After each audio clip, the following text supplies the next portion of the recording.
बच्चों पहले का कंसेप्ट बहुत अच्छा था कि आपको टाइमली नींद आती थी और टाइमली आप उठ जाते थे।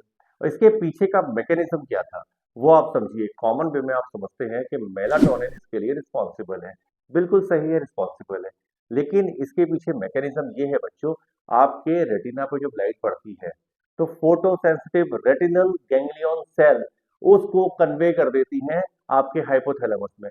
हाइपोथैलेमस में भी पर्टिकुलर एक एरिया है जिसको आप सुप्रा कियास्मेटिक न्यूक्लियस बोलते हैं। वो 10,000 अप्रॉक्स न्यूरॉन्स का बना होता है।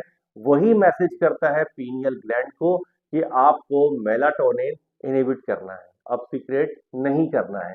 ये जब लाइट की इंटेंसिटी कम होती थी या डिम होती थी, तो इसके बाद सेम इसी वे में मैसेज फिर से जाता था पीनियल ग्लैंड को कि आपको मेलाटोनिन रिलीज करना है।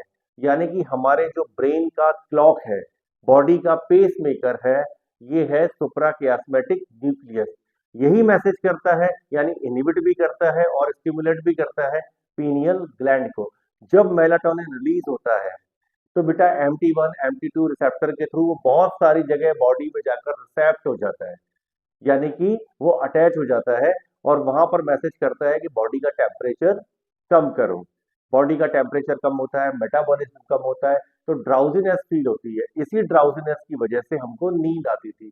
अगर हम इसे आज के सिनारियो से जोड़कर देखें तो मोबाइल की जो लाइट है ना बच्चों, वो हमको एहसास ही नहीं होने दे रही है कि रात हो गई है या दिन है। तो बच्चे क्या करते हैं, लेट सोते हैं। और जब वो लेट सोते हैं, लेट उठते हैं, तो उनका जो 24 आवर्स का बॉडी क्लॉक क्लॉक का जो साइकिल है ना, वो पूरा की पूरा डिसरप्ट और डिस्टर्ब हो जाता है। इसी की वजह से बेटा उनको इंसोमेनिया डेवलप हो जाता है, जिसकी वजह से उनको डाइजेस्टिव इश्यूज भी डेवलप हो जाते हैं।